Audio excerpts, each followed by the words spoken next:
Àfà kí ló ń lọ? Ìyá yìí kọ́ ó ga jù. Ọmọlára tiẹ̀ ní kí n dúpẹ́ lọ́wọ́ ẹ̀. Ó lò fóun lówó. Ó ṣe kan mo dúpẹ́ o. Ó ṣe o. Èṣù oníyàwó o. Àmín. Ṣé mo dúpẹ́ o. Ọ̀rẹ́ ẹ̀kọ́ tí bá ṣe fún ìyàwó ẹ̀. Ìwọ náà ni mo ṣe fún. Kí la jọ wà fúnra wa fún. Mo gbà tó sọ pé òun nídìí owó yẹn sọ̀rọ̀ tí mo dẹ̀ rí pé nǹkan tí mo lè render at that moment o get. Ó ṣe báwo ṣe wà okay ṣé wọ́n ṣá wà okay. Mo kàn ní kí n wá dúpẹ́ lọ́wọ́ ẹni because ó kọ̀ yà mí lẹ́nu mo ní o mention ẹ̀ fún mi pé o fún lówó àbí nǹkan kan. Then òun náà torí ọmọ gidi tó jẹ́ ló ṣe sọ ó mọ̀ pé obìnrin mi kò ní sọ ń lé. O ti get yẹn ọmọ gidi yẹn gangan ni. Wo Ọmọlára kọjá bó ṣe ro. Mo sọ fún ẹ náà mo ní sórí obìnrin tí wọ́n fi ń tọrọ obìnrin ní Ọmọlára. Ìyàwó tí wọ́n fi ń tọrọ ìyàwó ni. Tí bá tún lé ayé mi wá Ọmọlára náà ni màá tún fẹ́. She makes me happy, she's so respectful. Ọmọ ibi tí bá fi sí báyìí ló máa jókòó sí. Wọ́n bọ̀ mí sí lẹ́nu ibẹ̀ ló máa wà. Lára. Seriously, she's a blessing to me.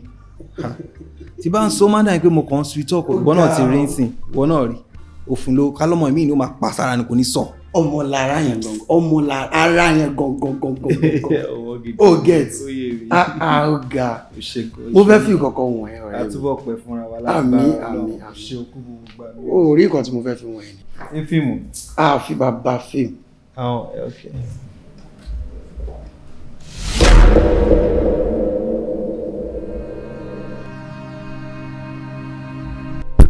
Kí ló ṣe fún mi?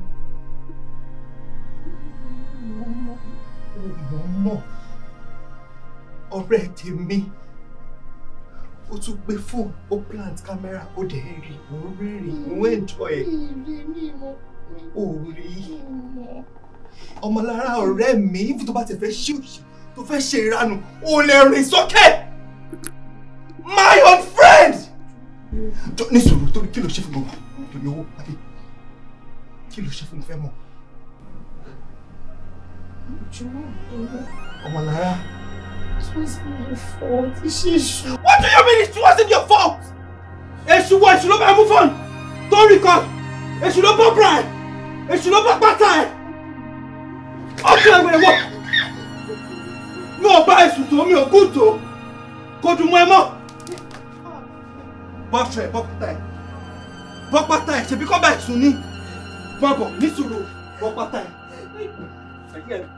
ayé ẹ̀ máa bọ́ síbi bọ́ pátá ẹ̀.